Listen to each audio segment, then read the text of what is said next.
Hello, Ed. Welcome, everyone. Elena Rarick here with Transform Publishing and Transform International. Here with one of our silly, because he had me laughing and couldn't even hit record, silly, most talented authors, Henry Saas. How are you doing, Henry?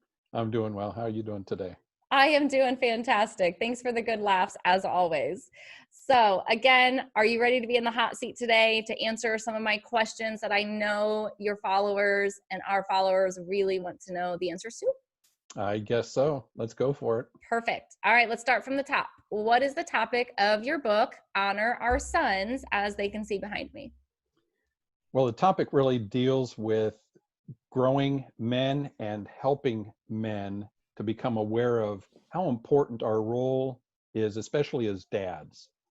And I know I talk and focus primarily on sons, but this really goes for fathers who have daughters as well. There is, at least in my opinion, there is a lack of intentional training, intentional mentoring that fathers could be doing to help grow their children into healthy adults. So my particular topic is, and the story, particularly later on in the book, talks about a ceremony, initiation and blessing ceremony that I did for my sons, where I initiated them into manhood.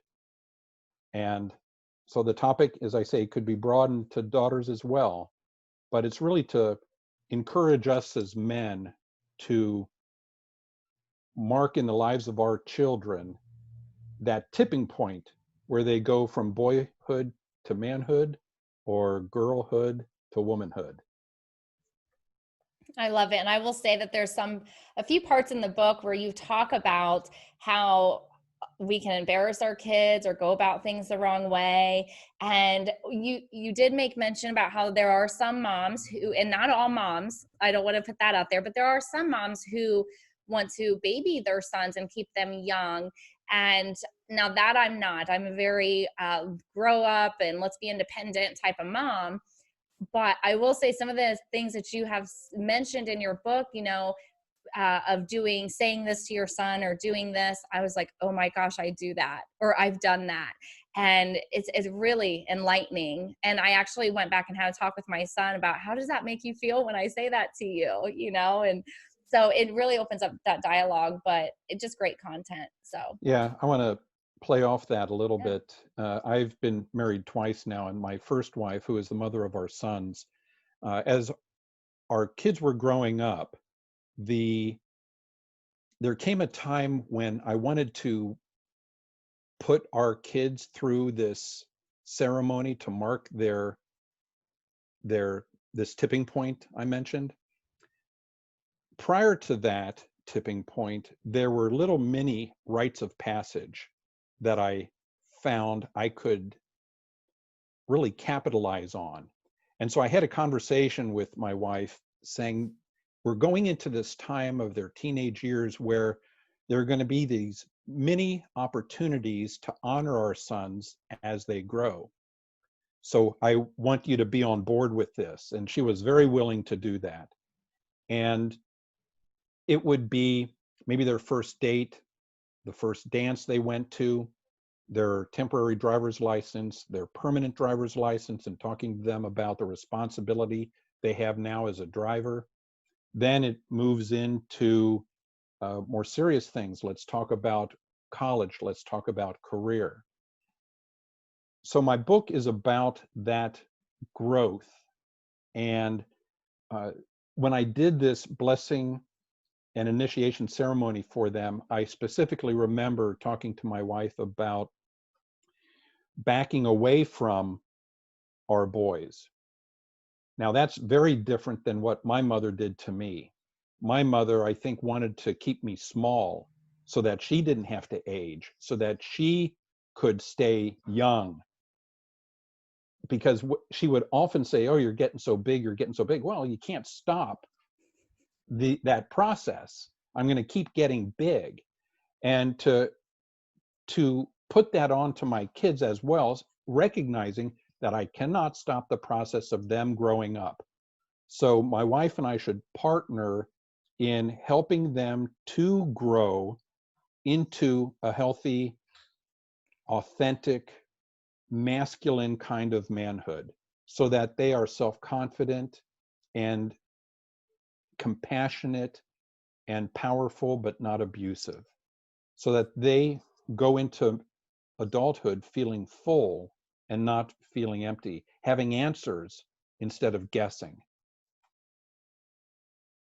So Beautiful. I guess to answer your question a little bit more, as I thought about this, when I talked to my wife, I said, I'm going to do this initiation and blessing ceremony for them. So the trick is, and this is sort of how I describe it, I think for moms, a lot of times it's mother and son. I'll just pick on the sons right now.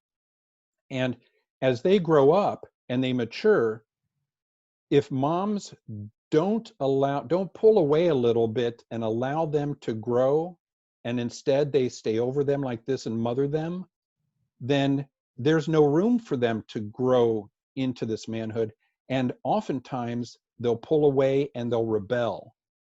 And so what I talked about with my wife is pull away a little bit, give them this space, let me initiate them into manhood and help to grow them. Let's see what happens. And then hopefully we'll be able to come back to them, you and them, me and them, come back as seeing them as adult children. And that's in essence what she did. She was a great partner in that. And I think we have reaped the rewards for that because our sons are great, great men, and I have a great relationship with all three of them. I love it. Very, very well said.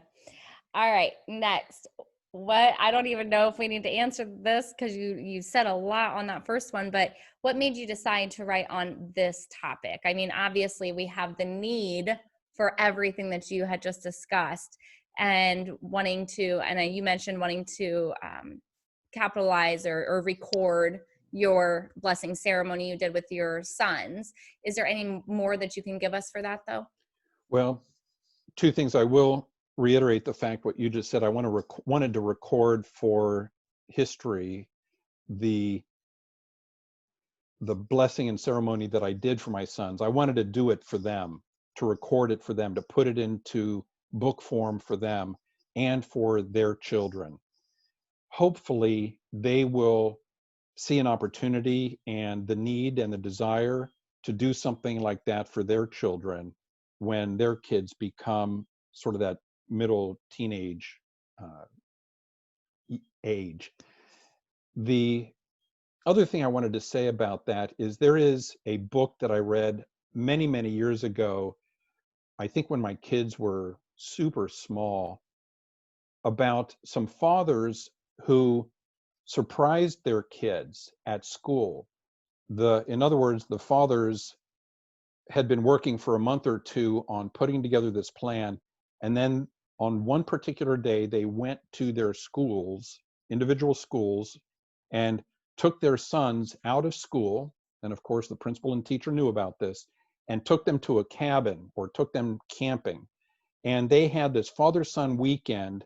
And I can't remember everything that took place. Maybe there was fishing and hiking and games. I don't know to what degree they talked about the growth into manhood, but it was this event that these fathers did. And I went, wow, that's very impressive. Since then, I've not seen anything really in the realm of books. I see articles from time to time that says men are doing this.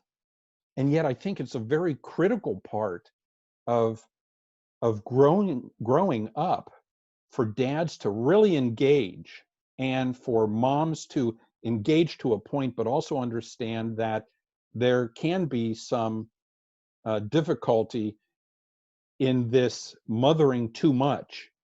As I say, it's some mothers really need it. My mom needed me to be small because she needed it for her own well-being. If she could have pulled away and allowed me to grow into my own adulthood, It would have been better. I could have still used some mentoring, but it's a team effort. It's really got to be uh, mother and father together working on this. If there's a divorce in the family and somebody is raising their children as a single parent, I get that. I understand that. It can still be done. The honoring of our children into adulthood can still be done if you really want to do it bad enough. It's hard work, but it can be done. It can definitely be done with your book coming to the market, because people are going to learn a lot of great things that on how to do it and why to do it, and self-reflecting of what they've been doing wrong like I have. So you're really doing a great job. So the title is Honor, excuse me, Honor Our Sons. How did you come up with that title? Thought about it long and hard and didn't want to overcomplicate it. I thought, well, I needed something really catchy. I thought it'd be really super catchy. But I tried to come up with something really cool. And the only thing I could really think of that was a clear message of what I was trying to convey, what I'm trying to teach to other men, other fathers, is about honoring our children. And for me, it was honoring our sons. I see the cover behind you, and there's a little trick to the cover that I'm not going to divulge right now, but I will mention something about it in the book, in maybe the acknowledgments or somewhere in there, but I just wanted to put that out there as a teaser. You just tortured our audience. I know what it is. So now I have to keep the secret too. You do. I don't want to give it up too soon. All righty, we'll let that go. All right. So when people are reading this book, what are they going to experience? Oh my goodness. Part of me thinks that women are going to be reading this. I mean, I've read articles where women mature 11 years earlier than men do. Just ask any woman, they'll tell you. And I I have been in enough workshops and I've seen enough audiences when I've talked about how best to honor our children into adulthood. I often see this called the elbow move, where the wife or the woman is elbowing the man, saying, see, you ought to do this. I told you, you should be doing this. So there's going to be an audience for the book, I think, for women to read. And hopefully they'll be able to pass it on to their husbands. And of course, I think there'll be some men who are interested. I don't know how many men really get excellent training from their father. I've talked to a lot of men whose relationships with their fathers hasn't been great. And it would always be, I know for me, it would have been helpful if I had a book like this so I could learn some things from somebody else, so I didn't make mistakes. Did I answer your question? You did. You Okay. did. I was taking notes going, okay, I want to remember to say this. So first off, you're absolutely right. Women are going to read this book for sure. It's written for the father, for the son, but it is going to be a lot of women because one, I have already been elbowing my husband. You have to read this book. And in fact, my husband is one of your test readers for this book. Good, good. And I absolutely love it. I was like, yes, we were putting test readers together and I said, I'll ask my husband because I want him to read the book. So fantastic. And then also you have mentioned this a couple times in what you have said so far. I don't recall you calling it by name, but in your book, you talk about generational chains. So in breaking those. And when you said that you feel there's a lot of dads who just don't know how to do these types of things that you teach for their son. And it's because of the generational chains. So will you talk a little bit about that? Sure.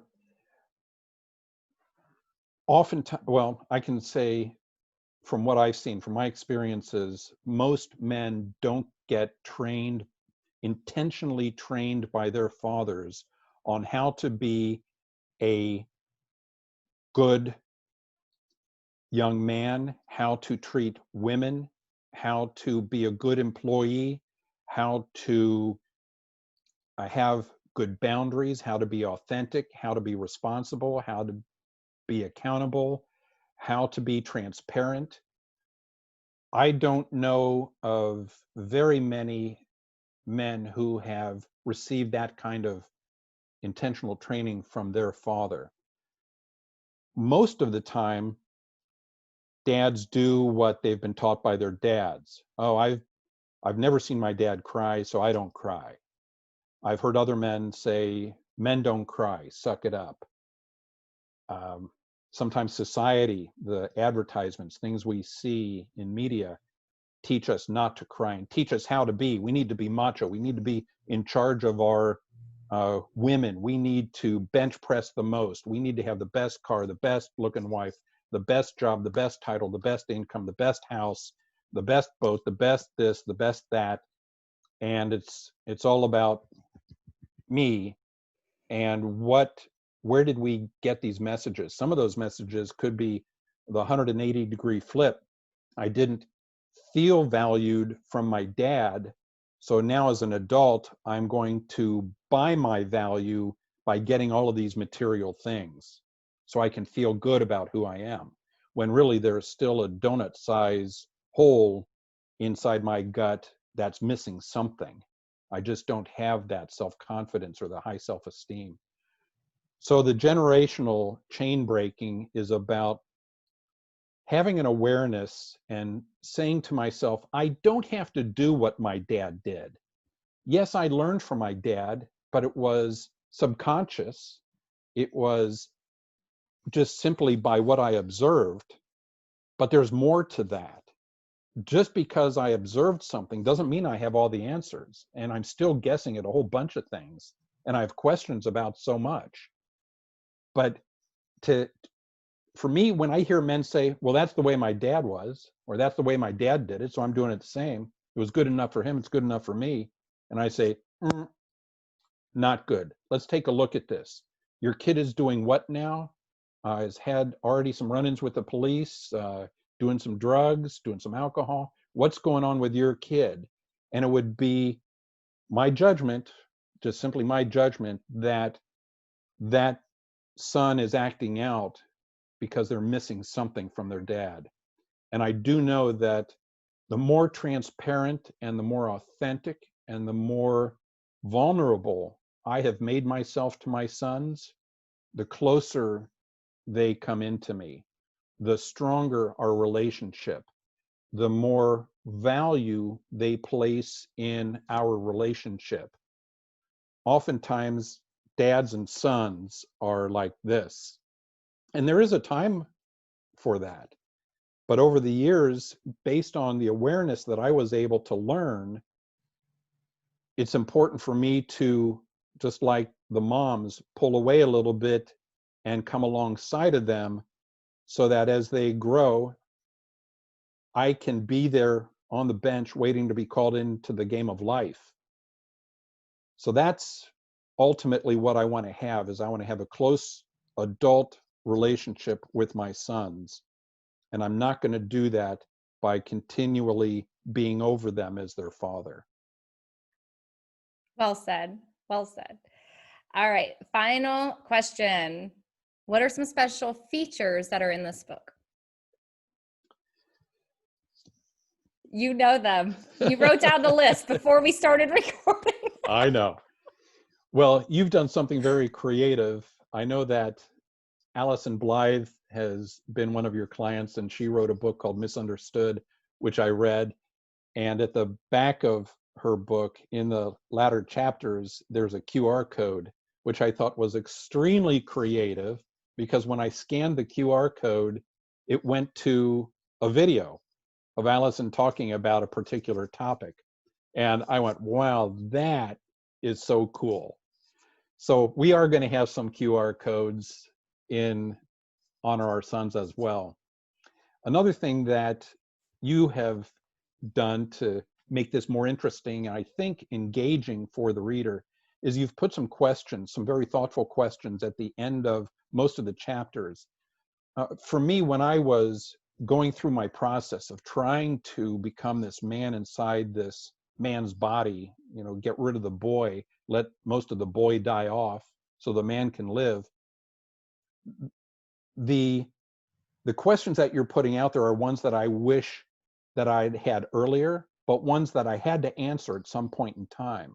I had to really think about, who am I? What is it that I want? What's my legacy? And I think this book does something a bit different that I never really expected, that I never really thought too much about, but in my own life, it has been the case. And that is, if a man, if a boy in a man's body who's a father is still acting out in certain ways, having affairs, drinking, doing drugs, being a workaholic, addicted to video games, pornography, you name it, whatever it happens to be, if they're still acting out like that, and I'll make an I statement, if I'm still acting out doing those things, how can I, with credibility, initiate and bless my sons into manhood? I can't. I can't. So what was critical, and I didn't know this until much later, is that I had to get myself right. I had to become the man that I want them to be. I can't say, do as I say, not as I do. And anybody who's a father or a mother, our kids are super smart and they're super aware. And if I'm acting out, they're going to know about it in whatever way it is, even if it's having this device all the time around me at dinner time or meal time or driving and texting. Those things are dangerous behaviors that my kids are picking up on and isn't going to be very helpful. So I had to get me right. And I hope these questions that are posed at the end of most of the chapters will help men think about their growth into manhood, think about the relationship they had with their father, think about those areas in their life where they need to change, where they need to get the support, whether it's through a counselor or through another man or through a pastor or some other religious leader, to work through some of those wounds, those old wounds that have been covered over maybe with a Band-Aid. And now the Band-Aid has to be ripped off and that wound has to be inspected so it can heal from the bottom up. Will there be a scar there when it heals? Absolutely.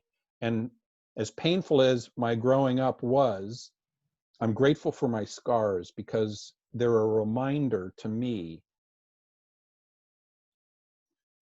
for what I don't want to be, where I came from, and clearly what I want to be going forward today and tomorrow. So the scars are important to have. Those wounds with the Band-Aid on them still haven't healed. And for me, I had to go through this painful series of ripping off these Band-Aids and looking through a microscope at these wounds and understanding them and moving forward from there. So it's a process, it's a journey.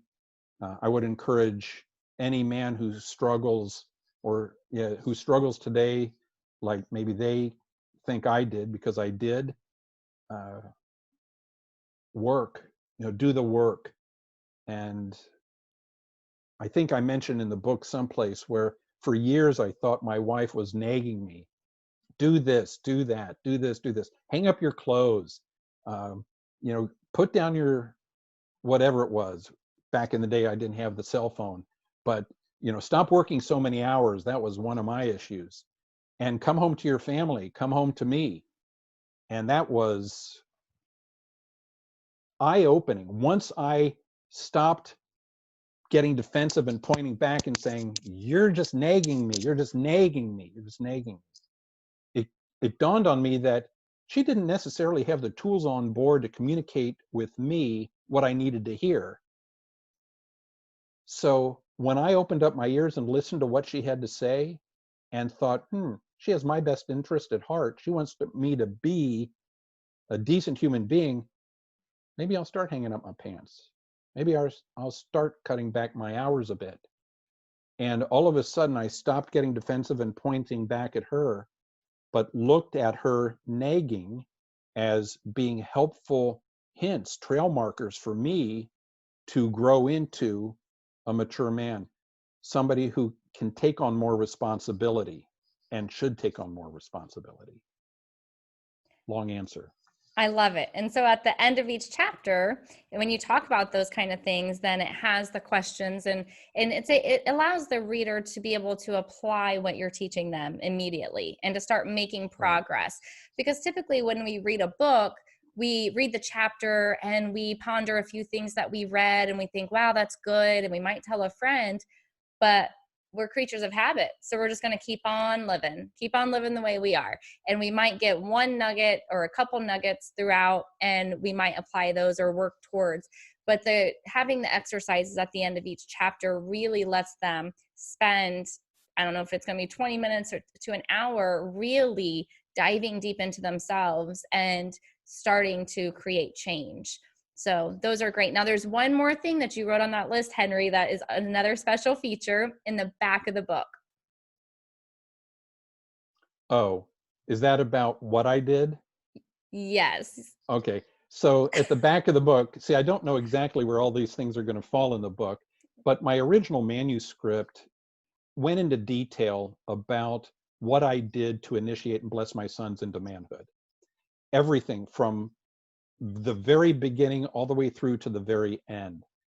And even parts of my journal when my sons were on their individual weekends uh, will be written in the back of the book.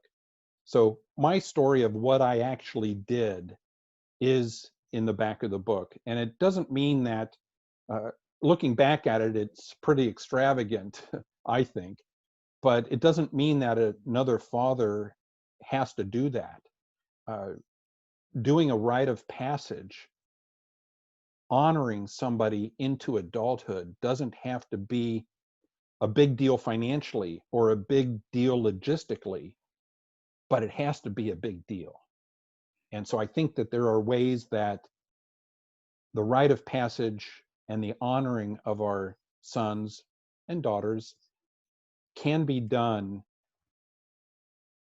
in a very noble way, in a very honoring way. And I think that will uh, just keep coming back in a great way.